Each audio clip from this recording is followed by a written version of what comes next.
Alors que le soleil commençait à se coucher sur la forêt tranquille, un homme nommé David tomba sur une vue déchirante. Un ours, les larmes coulant sur son visage poilu, se tenait devant lui, suppliant de l'aide. Le cœur de David fit un bond alors qu'il essayait de comprendre la raison des cris désespérés de l'ours. Il n'était pas inhabituel pour David de croiser un ours dans la nature, il avait assez parcouru de forêts pour savoir qu'il était presque inévitable, du moins sur les sentiers qu'il empruntait. Mais il y avait quelque chose de cet ours qui se démarquait immédiatement. Il ne montrait ni colère ni agression, mais ne s'enfuyait pas non plus. On aurait presque dit que l'ours pleurait. Le premier instinct de David fut de se rendre plus grand et de crier fort dans l'espoir de faire fuir l'ours, mais il réalisa rapidement que cela ne fonctionnait pas du tout. Lentement, l'ours commença même à s'avancer vers lui. David, incertain de ce qu'il devait faire, resta figé.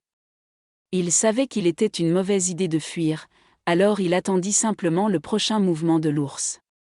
L'ours se déplaçait avec prudence et calcul, comme s'il ne voulait pas faire de mal à David. Son cœur s'emballa alors que l'ours recula lentement et se mit sur ses pattes arrière.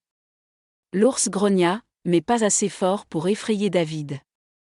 C'était un grognement bas et discret, comme si l'ours voulait attirer l'attention de David.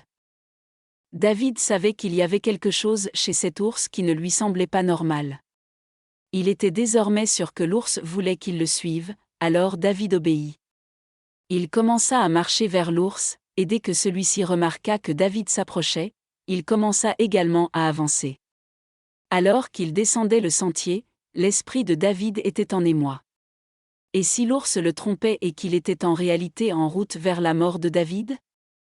David suivit l'ours qui le conduisait plus profondément dans la forêt, entrant dans un monde loin des sentiers qu'il connaissait. Guidés par un compagnon improbable, leur voyage était marqué par la nature brute et sauvage de la forêt. Des arbres tombés bloquaient leur chemin et des vignes épaisses pendaient comme des rideaux. David voyait des empreintes d'animaux divers et des marques sur les arbres qui racontaient des histoires des habitants de la forêt. C'était un monde totalement éloigné des sentiers bien entretenus et des panneaux indicateurs auxquels il était habitué, un monde où la nature régnait en maître. David réalisa qu'il était entièrement à la merci de la guidance de l'ours, chaque pas était un acte de foi, se fiant aux instincts d'un animal sauvage. Alors que l'aube se levait, David tomba sur un morceau de papier usé et déchiré pris dans les broussailles. C'était un fragment d'une affiche de cirque, aux couleurs vives ternies par le temps et les éléments, présentant l'image d'un ours dansant. L'incongruité de trouver un tel objet au milieu de la nature lui envoya un frisson dans le dos. C'était un rappel frappant de la portée de l'humanité, un murmure d'un passé oublié au cœur de la forêt. Poursuivant leur voyage, David remarqua des empreintes inhabituelles dans la terre molle, distinctes des traces typiques des animaux forestiers. Chaque nouvelle découverte semblait approfondir le mystère entourant leur périple. David se retrouva à assembler des indices, essayant de former une image cohérente à partir de ces éléments disparates, l'affiche de cirque déchirée, les empreintes étranges, les objets abandonnés, tout cela suggérait une histoire cachée dans les profondeurs de la forêt. David émergea de la dense forêt dans une clairière qui lui coupa le souffle. C'était comme s'il était entré dans un souvenir oublié, un vestige de joie maintenant abandonné à la nature. En s'approchant, les yeux de David furent attirés par une série de cages. À l'intérieur, il vit des animaux, certains se déplaçant nerveusement, d'autres allongés sans mouvement, résignés. Leurs yeux racontaient des histoires de négligence et de désir. David ressentit une profonde mélancolie en marchant. En observant le comportement de l'ours, il devint évident que celui-ci avait une histoire avec cet endroit. Il se déplaçait parmi les cages avec une familiarité qui évoquait une vie passée ici. Ému par la souffrance qu'il observait, David savait qu'il ne pouvait pas simplement s'en aller, il devait agir. Il commença à réfléchir à des moyens d'aider ces animaux, de les sortir de cet endroit de désespoir.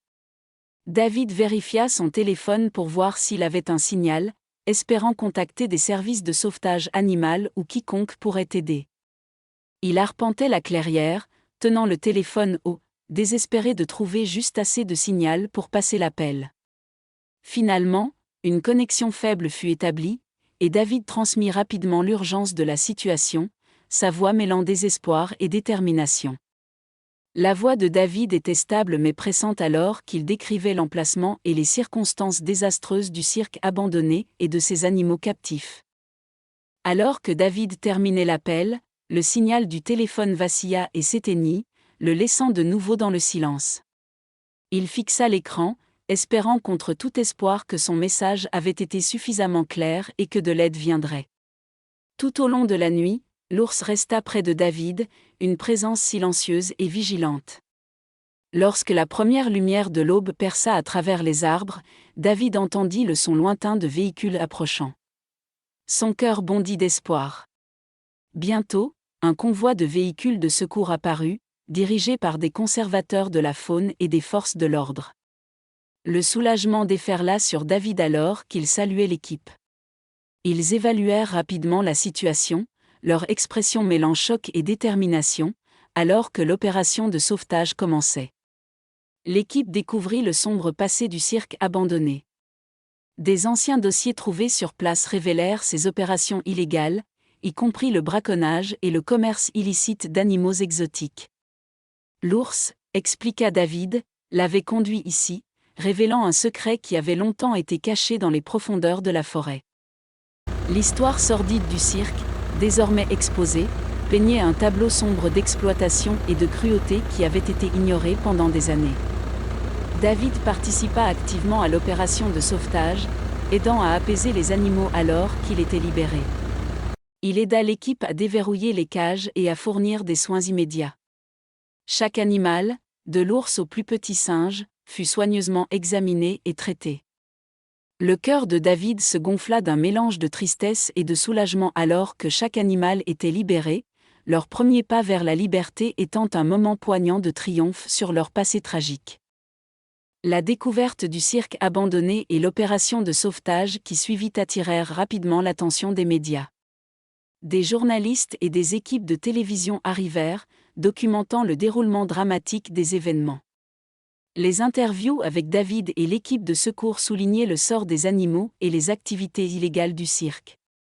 L'histoire se répandit rapidement, mettant en lumière les droits des animaux et le côté sombre de l'exploitation animale.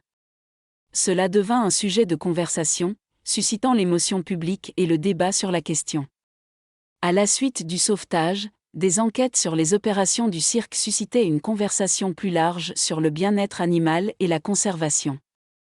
L'ours, autrefois un artiste de ce spectacle tragique, devint un symbole de résilience et d'espoir. Après le sauvetage, David trouva un nouveau but en devenant un défenseur des droits des animaux. Il s'exprima lors de forums publics, participa à des événements de conservation de la faune et collabora avec des organisations de protection des animaux. Son expérience avec l'ours et le cirque abandonné l'avait transformé en une voix passionnée pour ceux qui ne pouvaient pas s'exprimer. Son histoire inspira d'autres à agir, diffusant un message d'empathie et de responsabilité envers toutes les créatures vivantes. David continua de visiter la forêt, l'endroit où sa vie avait pris un tournant inattendu. Ces visites lui rappelaient son engagement à protéger la faune et à préserver leurs habitats. Il empruntait souvent les sentiers, espérant apercevoir l'ours, désormais un résident libre de la forêt. Chaque visite renforçait sa détermination à être un gardien de la nature, veillant à ce que la beauté et la sanctuarité du sauvage soient respectées et préservées.